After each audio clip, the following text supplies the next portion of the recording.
जय श्री राम। दोस्तों, आज मैं जमाकुल प्रश्नम के साथ एक क्वेश्चन का यानी प्रश्न कुंडली का अध्ययन करूंगा। ये क्वेश्चन आज पूछा गया था, उसी के रेफरेंस में यहाँ पर जो कन्वेंशनल तरीका है वैदिक का वो, और जमाकुल का जो टेक्निक है, उन दोनों को मैं यहाँ पर के साथ डिस्कस करूंगा। क्वेश्चन क्या है, क्या मेरे पति वापस आएंगे? क्योंकि जातिका ने ये बताया कि इसके पति उसे कुछ दिन पहले छोड़कर किसी और स्थान पर शिफ्ट हो गई। तो यहाँ पर अगर आप इस कुंडली को देखेंगे, इस कुंडली के देखने के बाद कंफ्यूजन तरीके से देखेंगे तो 5 नंबर की कुंडली जो आपको यहाँ बीच में दिखाई दे रही है, ये ओरिजिनल कुंडली है जो प्रश्न कुंडली बनी है। तो यहाँ पर मंगल और केतु लगन में आए हैं और राहु यहाँ पर सप्तम भाव में है। तो आप देख के ही इसका अंदाजा लगा सकते हैं कि जिसने क्वेश्चन पूछा है वो जातक ज्यादा अपने स्टेटस के ऊपर या अपने, समझ लीजिए, पर्सनैलिटी के ऊपर ज्यादा केंद्रित है।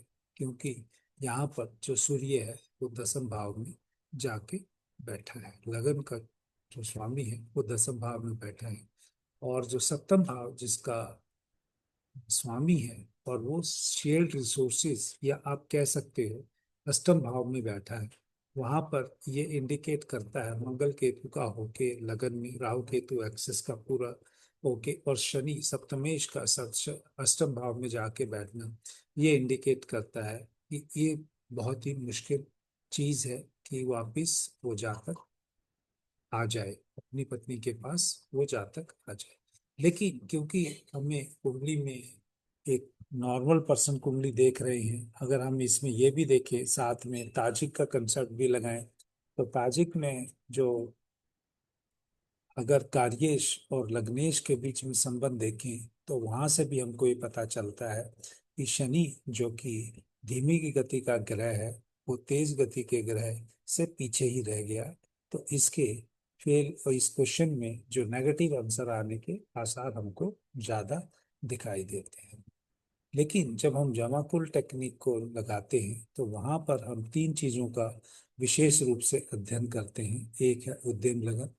उद्यम लगन बेसिकली आपको अंडरस्टैंडिंग देता है कि जो प्रेजेंट में जो क्वेश्चन पूछा गया है वो किस कार्य से या किस प्लेनेट से संबंधित है, और जो पास्ट के जो प्लैनेट्स हैं वो, या उसका लॉर्ड है जो उद्यम लगन का, वो उसकी क्योरी के बारे में बता सकता है।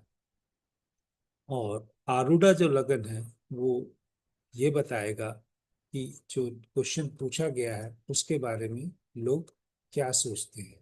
और प्लेसमेंट जो है आरूढ़ा लगन की और उद्यम लगन की, उनका आपस में क्या रिलेशन है, और वो नेचर ऑफ क्वेश्चन भी बता सकता है और लाइकली आउटकम भी बता सकता है। तीसरी इंपॉर्टेंट चीज इसमें कबीपू है, जो जहां पर वो बैठता है, समझिए, वो उस भाव का वो आपको नेगेटिव आंसर या उस भाव से संबंधित उसकी हानि होने के या उसका जो हिडन है, हिडन एस्पेक्ट है, वो दिखाई देता है। तो इस चीज में जब उद्यम लगन बना, एक तो उद्यम लगन बना, और उद्यम लगन के साथ ही अगर हम देखेंगे यहाँ पर चंद्रमा लगन में आ गया, चंद्रमा लगन में आ गया, उद्यम लगन के साथ है, यानी जो क्वेश्चन पूछा गया है उसकी प्रेजेंट सिचुएशन देखे तो लिब्रा असेंडेंट है, और लिब्रा असेंडेंट का जो लॉर्ड है वो सप्तम भाव में बैठा है।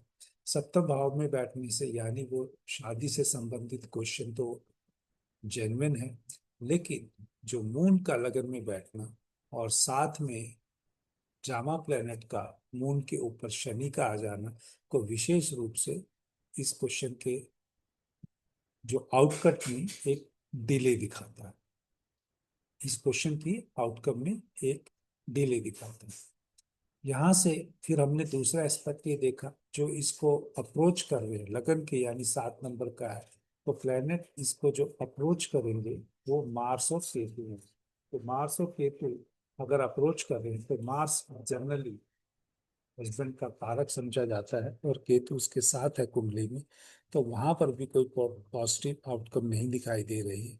लेकिन क्योंकि जुपिटर की एस्पेक्ट असेंडेंट के ऊपर जा रही है, यानी 7 नंबर का जो लगन बना है उद्यम लगन, उसके ऊपर असेंडेंट की एस्पेक्ट जुपिटर की एस्पेक्ट जा रही है, तो वहां पर यहाँ पे कुछ पॉजिटिव आउटकम की चांसेस भी दिखते हैं। फिर दूसरे जो हमने यहाँ पे आरूढ़ा लगन को देखा है, आरूढ़ा लगन बेसिकली हमको ये हेल्प कर रहा है कि जो क्वेश्चन पूछा गया है उसके जो पब्लिक इमेज है, या कैसे उसको जो क्वेश्चन पूछने वाले को लोग देखते हैं, और प्लेसमेंट जो है, क्योंकि उद्यम लगन और आरूढ़ा लगन की 3-11 है, और आरूढ़ा लगन जो खुद है वो तीसरे भाव में है या 9 नंबर की राशि में भी है। तो यहाँ पर जो एक पॉजिटिव आउटकम जो है, परसेप्शन है, जो जिसने क्वेश्चन पूछा उसके बारे में एक सहानुभूति का योग बनते हुए दिख रहा है। क्योंकि ये क्वेश्चन कहीं ना कहीं आपस के रिलेशनशिप को, आपस के सॉल्यूशन को इंडिकेट करने के लिए हमें कविपु का यहाँ पर इन रिस्पॉन्स चाहिए। कविपु यहाँ 5th हाउस में बैठा है, ऊपर से राहु केतु से।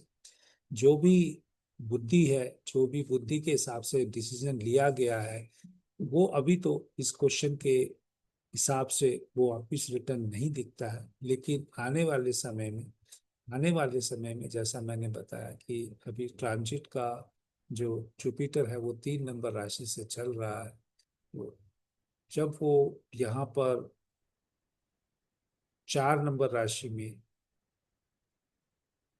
आ जाएगा, जब जुपिटर जो अभी 3 नंबर राशि में है वो 4 नंबर राशि में आ जाएगा, तो वहां पर कुछ चांसेस बनेंगे जातक के आने के। लेकिन जो इनके आने की जो संभावना लौट के आने की है, जब तक यहाँ पर राहु केतु एक्सिस में 5-11 है वो नहीं है, तो वो अराउंड बनेंगे फरवरी, फरवरी 2027।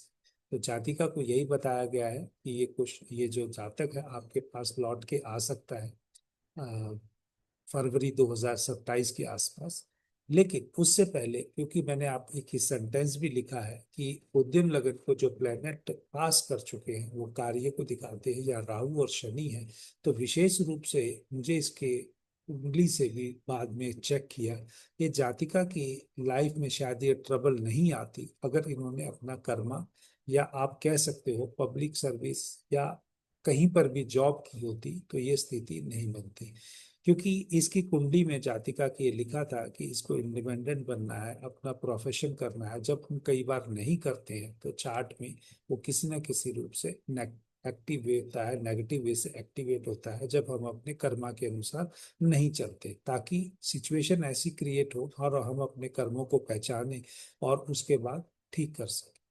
तो चंद्रमा का मून में होने से खुद का जातक का मन भी डामाडोल है, फ्लक्चुएट है, बहुत ही स्थिर नहीं है मून 7 में, यानी मून बैलेंस नहीं है मून। इस क्वेश्चन के हिसाब से मैंने उनको यही सजेस्ट किया, आप अपना मन को, माइंड को बैलेंस कीजिए और अपना स्वयं का प्रोफेशन खड़ा करने की कोशिश करेंगे। जब आपका स्वयं का प्रोफेशन खड़ा हो जाएगा, उस दौरान आपको आपके पति भी वापस मिल जाएंगे। तो अगर इसी प्रकार से किसी ने अपनी कुंडली का या अपने कोई पर्सन का उत्तर जानना है, वो हमें दिए हुए नंबरों पे कांटेक्ट कर सकता है। जय श्री राम।